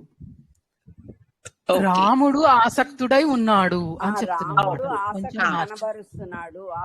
ప్రథమ విభక్తిలో ఉన్నప్పుడు ప్రథమ విభక్తియే వాడాలి. కానీ రాముడికి అన్నప్పుడు మాత్రము షష్ఠి విభక్తిలోకి వెళ్ళాలంటారు, అంతేనండి? అవును. కానీ అది మనకు తెలుగులో మోర్ కన్వీనియంట్ గా ఉంది. ఇక్కడ సంస్కృతంలో రాముడు అనే తీసుకుంటున్నారు. రాముడు ఆసక్తుడై ఉన్నాడు. నేను ఫస్ట్ ఎవరో మాట్లాడుతున్నారండి, కొంచెం నేను ఎక్స్ప్లెయిన్ చేసేది నేను మాట్లాడేది ఓవర్లాప్ అవుతోంది. ఇప్పుడు నేను ఇందాక చెప్పాను చూడండి, తస్య మయి స్నేహః అస్తి. అతడికి నాయందు స్నేహము ఉంది. అక్కడ తస్య అని ఎందుకు వాడాడు? అతని యొక్క అన్నట్టే, అతనికి అని వాడినట్టే కదా. అలాగే రామస్య అని కూడా వాడచ్చు. రామస్య అని కూడా వాడచ్చు. కరెక్టేనా అండి? రెండు కరెక్ట్. జనరల్ గా రామః అంటే కొంచెం ఇందాక ఎవరో అన్నారు కదా, చూడడానికి వినడానికి బాగాలేదని, అందుకే నాకు డౌట్ వచ్చి నేను మళ్ళీ చెక్ చేశాను. ఓకేనా? రామః అంటే సరిపోతుంది. రామస్య అనేది కొంచెం నాకు వినడానికి ఆడుగానే ఉంది. రామస్య కూడా 99% కరెక్టే, ఎందుకంటే అతనికి రాముడికి అని చెప్తున్నాం కదా. అలా కాకుండా రాముడు ఆసక్తుడై ఉన్నాడు, ఆసక్తి ఉంది అని చెప్తున్నాం కాబట్టి రామః అని ప్రస్తుతానికి అలా తీసుకోండి. ఓకేనా? అంటే ఎక్స్ప్రెస్ చేస్తున్నాడు, రాముడు ఆసక్తి ఫీలింగ్స్ కనిపిస్తున్నాడు. కరెక్ట్. ఆ ఫీలింగ్స్ ని ఎక్స్ప్రెస్ చేయడానికి వాడతాము. ఇంకా ఎందుకు వాడతామండి సప్తమి విభక్తి? మనము ఇంకోటి చూసాం బహువచనంలో, దేశకాల పరిస్థితులు, అంటే డేట్స్ కి, ఇయర్స్, క్యాలెండర్. అది కాకుండా ఇంకొకటి కూడా ఉంది, అదొకసారి రివైజ్ గుర్తు చేద్దామని అడుగుతున్నా. ఎవరైనా చెప్పండి. లోపల ఇంటి లోపల వస్తువుల గురించి. యందు అది విభక్తి నార్మల్ టైప్. ఇంకా కొత్తగా ఇప్పుడు రామేణ వినా అన్నామనుకోండి, వినా చేరిస్తే ఏమవుతోంది తృతీయ విభక్తిలో? రాముడు లేకుండా అని ఒక చిన్న కన్వీనియన్స్ వస్తుంది కదా, అడిషనల్ కన్వీనియన్స్. అలా మనం షష్ఠి విభక్తి ఎప్పుడు వాడతాము? ఒక గ్రూప్ లో ఒకళ్ళని పాయింట్అవుట్ చేయడానికి వాడతామా లేదా? కంపారిజన్ లో వాడతామని చెప్పారు. అవునండి. కంపారిజన్ లో పంచమి విభక్తి వాడతాము. గ్రూప్ లో ఒకళ్ళని బయటకు తీయడానికి బాలకేషు రామః శ్రేష్ఠః. ఈ బాలకులందరిలో రాముడు గొప్పవాడు అలా చెప్పడానికి వాడతాం. సో ఇప్పుడు సప్తమి విభక్తి దేశకాల పరిస్థితులందు వాడుతున్నాము చెప్పడానికి. దేశాన్ని చూపించడానికి తర్వాత ప్రేమ, స్నేహము ఇవన్నీ ఉన్నాయని ఎక్స్ప్రెస్ చేయడానికి వాడుతున్నాము. మూడో విధంలో మనకి ఒక గ్రూప్ లో నుంచి ఒకళ్ళ గురించి చెప్పడానికి చెప్తున్నాం. ఓకేనా, వీళ్ళందరిలోకి ఇతను బెస్ట్ అని చెప్పడానికి వాడుతున్నాం. 3 సిచ్యుయేషన్స్ లో వాడుతున్నాం అన్నమాట. ఓకేనా, అర్థమైందా అండి? ఇది ఎవరికైనా ఇంకా సరిగ్గా క్లారిటీగా అర్థం అవ్వట్లేదండి. ఏం ఇది అర్థం మీరు ఇందాక కాలేదు? చెప్పిన పర్లేదు, చెప్పండి, పర్లేదు, అడగండి. అతడికి నాయందు స్నేహం ఉంది అన్న విషయంలో ఆ అది సరిగ్గా అర్థం అవ్వట్లేదండి మీరు చెప్పింది ఏంటో. ఓకే, మళ్ళీ మనకు అర్థం కాకపోతే దాన్ని ఇంకా ఇంకా ఇలా బ్రేక్ చేసుకుంటూ వేరేలాగా చెప్పుకుందాం, నో ప్రాబ్లం.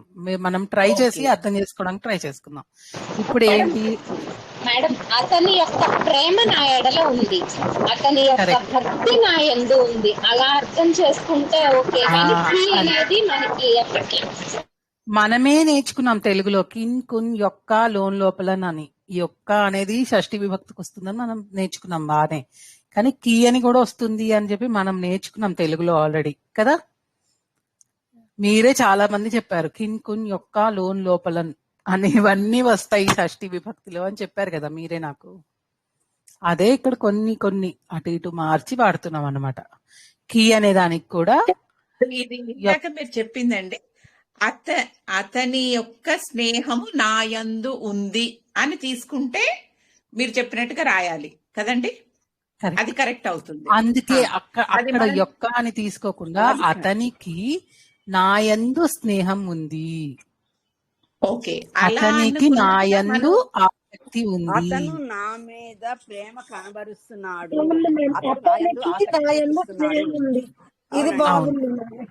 అతనికి నాయందు ప్రేమ ఉంది, నాకు రాముని యందు భక్తి ఉంది, అట్లా చెప్పేటప్పుడు ఇది వాడతారు. ఓకేనా, అంటే మన జనరల్ గా మాట్లాడడానికి అలా మాట్లాడతాం, కానీ మనం ట్రాన్స్లేట్ చేసినప్పుడు మాత్రము అతడి యొక్క ప్రేమ నాయందు ఉంది అని అనుకుంటే ఈజీగా మనకి ట్రాన్స్లేట్ చేయడానికి వీలవుతుందేమోనండి. అదే బేసిక్ గా తెలుగులో ట్రాన్స్లేషన్ వచ్చినప్పుడు వర్డ్స్ అటు ఇటు అవుతాయండి. మనం సంస్కృతంలో మీనింగ్ ఏంటి అక్కడ ఇలా చెప్పినప్పుడు రామస్య సీతాయాం ప్రేమ అస్తి అన్నాడు అంటే అక్కడ ఏముంది అన్నది అర్థం చేసుకోవాలి అంటే రాముడికి సీత యందు ప్రేమ ఉంది అని అర్థమవుతోంది, అంతవరకే. మనం తెలుగులోకి మార్చడం మొదలెట్టామనుకోండి, రామస్య అంటే రాముడి యొక్క అని, మనకి క్లాషెస్ వస్తాయి. ఆ ట్రూ ట్రాన్స్లేషన్స్ చేయొద్దు వీలైనంత వరకు. ఇప్పుడు మీరు రామః అని మీరు చెప్పారు కదా సెంటెన్స్, అది ఇక్కడ ఇప్పుడు నాకు రాముని ఎందు భక్తి ఉంది అన్నప్పుడు వాడచ్చా? వాడచ్చు. రాముడి యందు అంటే ఏమంటారు, రామే సప్తమి విభక్తి చెప్తారు. అంటే మీరు రామః అని ఇప్పుడు రామః సీతాయాం అన్నప్పుడు మళ్ళీ ఏమంటారు మరి మీరు? మమ అంటారు కదా, నాకు అన్నప్పుడు నా యొక్క అనే అంటారు, మమ అనే అంటారు. అది ఆ యొక్క అనే దానికి ట్రాన్స్లేషన్ తెలుగులోకి వెళ్లకుండా నేర్చుకుంటే మనకి బాగుంటుంది. మీనింగ్ ఓవరాల్ గా సెంటెన్స్ మీనింగ్ ఇది అని అర్థం చేసుకోవడానికి ట్రై చేయండి. నేను రాసినప్పుడు ఎలా రాస్తాము సంస్కృతంలో? మమ రామే భక్తి అస్తి. అంతేనా? మీరు ఇప్పుడు కొత్తగా ఏమన్నా యాడ్ చేశారా? నాకు ఒక డౌట్ వచ్చింది. ఇంతే, నేను కొత్తగా సంస్కృతిని ఏం కనిపెట్టట్లేదండి. సారీ మేడం, అలా కాదండి. అంటే అయ్యో ఊరికే అన్నాను, పర్లేదు. లేదు లేదు, ఇంతే. అధ్యాపక పాయింట్ 3 చెప్పారండి. సప్తమి భక్తికి ఒక గ్రూప్ నుంచి ఒకరిని పిక్ చేయడానికి వాడతాము, దేశకాల పరిస్థితుల గురించి చెప్పడానికి వాడతాము. మూడోది ప్రేమ ఆసక్తి ఉన్న వాటిని ఎక్స్ప్రెస్ ఫీలింగ్స్ ని ఎక్స్ప్రెస్ చేయడానికి. షష్ఠిలో మనం వాడేది ఒకళ్ళని పిక్ చేయడానికి, సప్తమిలో కూడా వాడతామండి. మనకి షష్ఠిలో వాడిందేమో మాసానాం మార్గశీర్షోహం అది వచ్చింది అక్కడ, ఓకేనా. అలాగే సప్తమిలో కూడా వాడతాము, కవిషు కాళిదాస శ్రేష్ఠ అలా వాడతాం. మనం అప్పుడు డిస్కస్ చేసినట్టు గుర్తు నాకు, కవీనాం కవిషు రెండు వాడచ్చు ఒకళ్ళని పిక్ చేసుకోవడానికి. మేడం అధ్యాపకునికి ఇప్పుడు మీరు ఈ ఎగ్జాంపుల్స్ చెప్తూ అధ్యాపకునికి విద్యార్థి యందు ఆసక్తి ఉంది అని చెప్పారు కదా. అవును, అధ్యాపకుడికి విద్యార్థి యందు స్నేహం ఉంది అలా చెప్పాలనుకోండి. అధ్యాపకః ఛాత్రే స్నేహః అస్తి. విద్యార్థుల యందు చాలా మంది అధ్యాపకః ఛాత్రేషు స్నేహః అస్తి. అధ్యాపికస్య మ్యామ్. అధ్యాపికస్య ఉండదండి అసలు. ఫస్ట్ థింగ్ అది వాడచ్చు, ఇది కూడా వాడచ్చు. ఓకేనా? అధ్యాపకుడు విద్యార్థుల యందు స్నేహంతో ఉన్నాడు అలా చెప్పచ్చు. ఇది తృతీయ విభక్తి చెప్పారు మేడం. అధ్యాపకేనా అధ్యాపకేన కాదు, నేను అక్కడ ఏదో తప్పు అనుకున్నానేమో. అధ్యాపకేన రాదు. అధ్యాపకుడు వీళ్ళు లేకపోతే అనేది వినా అనేది వాడుతున్నాం కదండి తృతీయ విభక్తిలో. అలా ఇది కూడా ఒక స్పెషల్ ఫీచర్ లాగా గుర్తుపెట్టుకోండి అని చెప్పడానికి చెప్పాను అక్కడ. అంతే. అధ్యాపక అనమంటారా? అంతే. అధ్యాపకుడు విద్యార్థులతో స్నేహంగా ఉంటున్నాడు. ఆమెకి బంధుమిత్రుల యందు ఆదరాభిమానాలు ఉన్నాయి. అలా అవన్నీ చెప్పచ్చు. అవన్నీ మీరు ప్రాక్టీస్ లో ఏమన్నా డౌట్ ఉంటే మన నెక్స్ట్ క్లాస్. బేసిక్ గా ఏంటి అంటే ఫస్ట్ చిన్నవి ట్రై చెయ్యండి. అవి బాగా వచ్చాక మీరు ఇష్టం వచ్చినట్టు వెళ్దురు. కానీ ఒక కాన్సెప్ట్ అర్థం కాలేదు మీకు, ఇప్పుడు చెప్పిన ఈ సప్తమి విభక్తిలో ఉంటుంది యందు అనేది వస్తుంది కదా. మీరే అంటున్నారు కదా, రాముడి యందు, సీత యందు, నా యందు, నీ యందు అనేది. నాకు నీ యందు స్నేహం ఉంది అని అంటాం కదా మనం తెలుగులో కూడా. వాటిని చిన్నగా మార్చండి, అప్పుడు మీకే ఆటోమేటిక్ గా అర్థమైపోతుంది. ఓకేనా?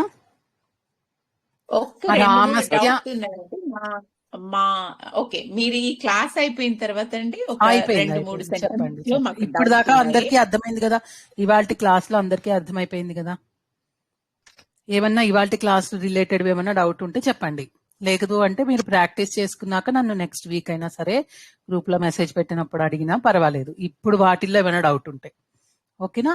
ప్రీవియస్ క్లాసెస్ లో డౌట్స్ ఏమైనా ఉంటే చెప్పండి, నాకు గుర్తొచ్చినవి నేను చెప్పగలిగినవి నేను ఇప్పుడు చెప్తాను.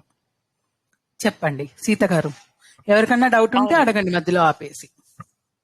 ఓకే, ఇది కార్తీక మాసం మందు వత్తులు వెలిగిస్తారు అన్నదానికి ఒకసారి చెప్తారా అండి?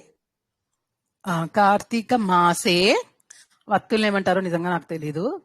వాటిలని అంటే అని చెప్పారండి శర్మ సార్ గారు. వర్తిహి అని క్రియాపదం రాశారు. వత్తీన్ జ్వలంతి, జ్వలతి. ఎవరు వెలిగిస్తున్నారు? మీరు ఎవరు వెలిగిస్తున్నారో చెప్పట్లేదు. అవును, నేను వెలిగిస్తున్నాను అంటున్నారా, లేకపోతే నువ్వు వెలిగిస్తున్నావు అంటున్నారా, లేకపోతే జనాలు వెలిగిస్తారంటున్నారా? క్రియాకర్త ఎవరు చెప్పట్లేదు. వెలిగిస్తారు ప్రథమ పురుష అనుకోవచ్చు. వెలిగిస్తారు బహువచనం అంటే ప్రజ్వలంతి.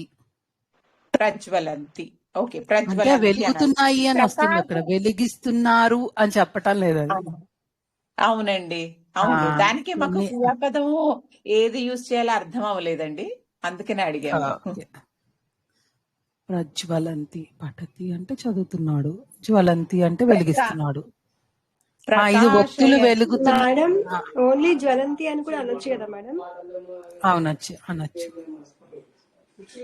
అంటే ఇవి వినడానికి ఎలా ఉంటుందంటే మనకి తెలుగులో మార్చుకునేటప్పటికి జ్వలంతి అంటే వెలుగుతున్నాయి అని ఆ ఒత్తుల గురించి డిస్క్రిప్షన్ లాగా ఉంటుంది.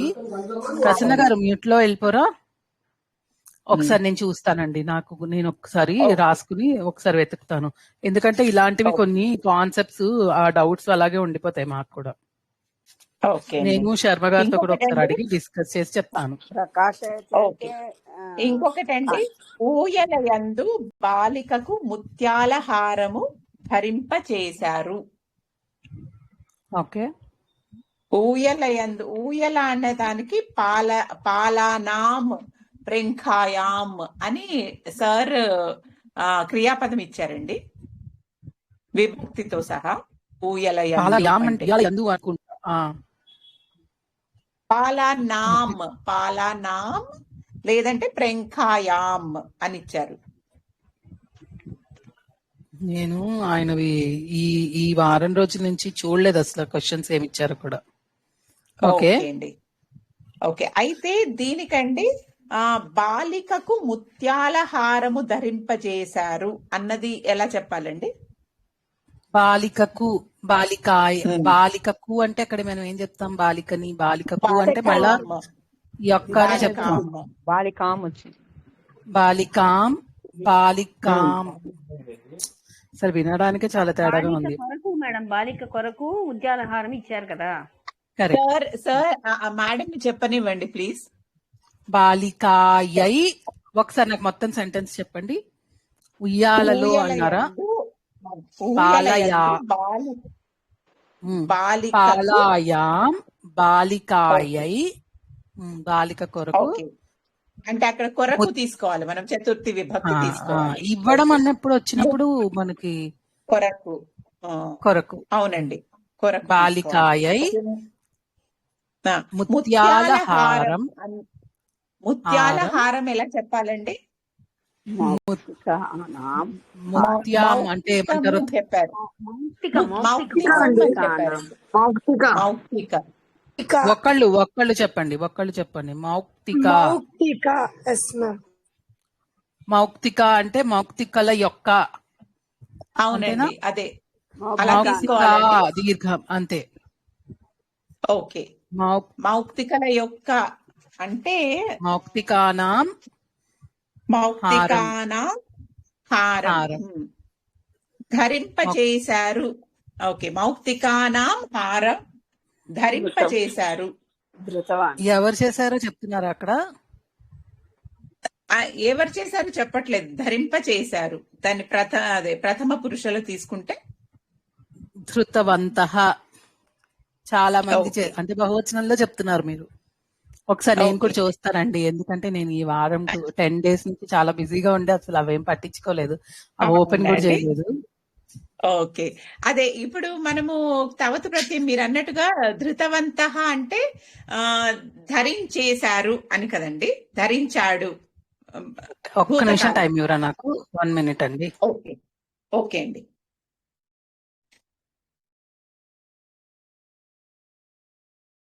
సారీ చెప్పండి. ఓకే, అదేనండి, ధరింప చేశారు అంటే ఇప్పుడు ధృతవంతః అంటే ధరించేశారు అని. ధరించాడు. ధారయతి అనే ధృతవాన్ అంటే వాడు ధరించాడు అని వస్తుంది. ధారయతి తీసుకోవాలి. అప్పుడు ఎలా మార్చుకో కరెక్ట్ గా తెలీదు. అన్ని కొంచెం కాంప్లికేషన్స్. మేడం ఇది మామూలుగా ధరింపజేశాడు, చదివించాడు అన్నప్పుడు యతి అని చేర్చాలని చెప్పారుగా, అప్పుడు ఇక్కడ ఇది అప్లై అవుతుంది కదా, ధారయతి పఠయతి అలా అన్నప్పుడు ధరింపజేశాడు, చదివించాడు. కాబట్టి మీరు దాన్ని మళ్ళా దాన్ని తవతు ప్రత్యయం పెట్టకుండా చేస్తున్నాడు అన్నట్టుగా పెట్టుకోండి, మార్చుకోండి. ధారయంతి అంటుంటే వేస్తున్నారు అని రాసామండి, కానీ చాలా మందికి అబ్జెక్షన్స్ వచ్చాయి మా గ్రూప్ లో. సో అందువల్ల మిమ్మల్ని జస్టిస్ అడుగుదామని మీతో మాట్లాడుతున్నాను. లేదండి, బేసిక్ గా ఎలా ఉంటుందంటే ఇప్పుడు మీరు ఎలా ప్రాక్టీస్ చేస్తూ మీరు ఎలా నేర్చుకుంటున్నారో మేము కూడా అలాగే నేర్చుకుంటాం కదా. సో మేము ఏం చేస్తున్నామంటే మాకు చెప్పిన క్రియాపదాలు కొన్ని మేము కూడా ట్రయల్ అండ్ ఎర్రర్ అన్ని చేసుకుంటాము, కానీ మాకు కన్ఫర్మ్డ్ గా ఇదే ఆన్సర్ అని అథెంటిక్ గా తెలిసింది ఛాన్స్ లేదు. సో గూగుల్లో చూసి అక్కడ చూసి ఇక్కడ చూసి మేము ఇదేమో అనుకోవడమే తప్ప ఎస్ ఇదే ఆన్సర్ అని మాకు అలా చెప్పడానికి మాకు స్కోప్ లేదనమాట. అందుకని నేను మళ్ళీ ఒకసారి చూసి ఎక్కడైనా బుక్స్ లో ఏమైనా దొరికితే నేను చెప్తాను. నాకు ఈ 2 questions మీరు ఏమేమి క్వశ్చన్స్ అడిగారో అవి 2 నాకు ఒకసారి పర్సనల్ గా మెసేజ్ పెట్టండి. పర్వాలేదండి. ఇంకొకటి, రాజుకి అశ్వాలయమందు 5 అశ్వములు, గజశాలయందు 4 గజములు ఉన్నాయి. రాజుకి మళ్ళీ రాజు యొక్క. ఓకే, రాజుకి శాలయందు పంచ అశ్వాహ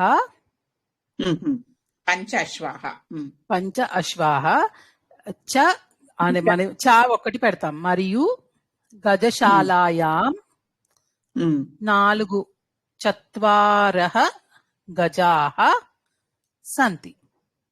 ఓకే. ఇప్పుడు గజః అన్నది పుల్లింగమా లేకపోతే స్త్రీలింగమా అండి? పుల్లింగం. గజాన పుల్లింగం. పుల్లింగం అండి. గజః ఓకే. పుల్లింగం. గజః. ఓకే. అలాంటప్పుడు చత్వారః గజాః అని పెట్టుకోవాలి. ఓకే. అంతే. ఓకే అండి. ఓకే. ఇదైతే క్లియర్ అయిందండి. ఆ రెండు మోస్ట్ నేను ఒకసారి అందరూ ఎక్కువ చూస్తాను. మంది ఇలాగే రాసుకున్నాము. అయినా ఒకసారి మిమ్మల్ని అడుగుదామని అడిగాము. ఆ రెండు మాత్రం కొంచెం కానీ చాలా మన కన్ఫ్యూజన్ సీత ఉన్నాయి. గారు నృపాం అని పెట్టినట్టున్నాం. నృపస్య అన్నారు కదా, ఇందాకట్లాగనమాట అది. నృపస్య అన్న పర్వాలేదండి. నృపస్యానే చదువుకున్నామండి మనము. నృపస్య అని నృప చదువుకున్నాం. నేను రాజుకి ఏమని చెప్పాను? మీరు అతనికి మీరు కూడా అన్నాను అదే అంతే అన్నారండి. తప్ప ఏం రాజు యొక్క చెప్పలేదు. అన్నారు. అవును, కరెక్ట్ రాజు కరెక్ట్ యొక్క అనే అన్నారు మీరు కూడా. కరెక్ట్. ఉమ్, ఏంటంటే ఓకే. చాలా శబ్దాలు ఉన్నాయండి. ఇప్పుడు రాజు అవునండి. అనే దానికి నృపహతో పాటు ఇదో పతిహి అని చెప్తారు. తర్వాత నృపపతిహి నృపతిహి అని చెప్తారు. తర్వాత రాజన్ ఓకే. అనే ఒక శబ్దం ఉంది. అందులో ప్రథమ విభక్తి రాజా అవుతుంది. దానికి మళ్ళా విభక్తులు ఉంటాయి. ఓకే. 7 విభక్తులు 3 ఓకే. వచనాలలో. ఇట్లా చాలా చాలా ఓకే. చాలా శబ్దాలు. అసలు ఎన్ని శబ్దాలు అన్ని గుర్తు పెట్టుకోలేము. సో మనకి సార్ ఏం చేశారంటే ఛానలైజ్డ్ గా ఓన్లీ కొన్ని కొన్ని శబ్దాలు మనకి రెగ్యులర్ గా ఎక్కువ వాడే వాటిని గురించి ఎక్కువ చెప్తున్నారు మనకి. అందుకే చూడండి మనం అలాగే. ఇప్పటిదాకా ద్వివచనం కూడా తీసుకోలేదు. ఎందుకు అంటే అవును. ద్వివచనం ఎప్పుడు 2 చేతులు మాతాపిత ఇద్దరు వచ్చినప్పుడు అట్లా చాలా రేర్ సిచ్యువేషన్స్ లో వస్తాయి కదా. సో వాటి కోసం ఎక్కువ ఎనర్జీ వేస్ట్ చేసి వాటినన్నింటినీ గుర్తుపెట్టుకోక్కర్లేదు అన్నట్టుగా తర్వాత నేర్చుకోవచ్చు అన్నట్టు పక్కన పెట్టామన్నమాట. సో అట్లా ఓకే. ఈజీగా ఉండేవి బాగా ప్రాక్టీస్ చేసి ఈజీగా మాట్లాడడానికి ఛాన్స్ వస్తే కొంచెం టిపికల్ గా ఉన్నవి మళ్ళీ డ్రిల్ చేసుకోవచ్చు. మేడం ఇంకొక అలాగే. ఓకేనా? Doubt madam. ఇక్కడ ధనము పాలు ఇలాంటి కలెక్టివ్ దానికి మనము అస్థి అనొచ్చా? ఉన్నది ధనము ఉన్నది అంటాం కదా, పాలు జలం ఉన్నాయి అంటాం కదా. పాలు అనేది కూడా జలం అస్థి. చాలు, జలం అస్థి. జలం అనేది మనం ఏకవచనం. జలాని అని కూడా మనకి ఇక్కడ సంస్కృతంలో దానికి పుస్తకాని లాగా జలాని అనే బహువచనం కూడా ఉంది ఫామ్. మనం వాడడానికి మనకి ఎలా అంటే నీళ్లు చాలా నీళ్లు అనేసి మనం చెప్పలేం కదా, అంటే బహువచనంలో. అందుకని అస్థి తీసుకుంటే ప్రాబ్లం లేదండి. ఓకే. క్షీరం అస్తి అని తీసుకోవాలి. క్షీరం అస్థి. ఓకే. ఓకే అండి. ఆ 2 సెంటెన్సెస్ మీకు నేను పంపిస్తానండి. ఒక్కసారి కొంచెం మెసేజ్ మీరు చేయండి. చెప్పగలరు. నేను నాకు ఓకే. నేను ఎక్కడన్నా వెతికితే నాకు అంటే ఆ పాయింట్స్ చూసి నేను ఒక్కొక్క పాయింటర్ వెరిఫై చేసుకొని మీకు ఆన్సర్ పంపిస్తాను. లేకపోతే శర్మ గారైనా ఓకే. పెట్టేస్తారు ఆన్సర్. ఆయన ఓకే. ఇవాళ వచ్చి వెళ్ళిపోయారు, లేకపోతే ఆయన చెప్పేసేవారేమో. ఓకే ఇదేంటంటే అండి. ఒక కలెక్టివ్ ఎఫర్ట్ అన్నమాట. బేసిక్ గా మేము అన్ని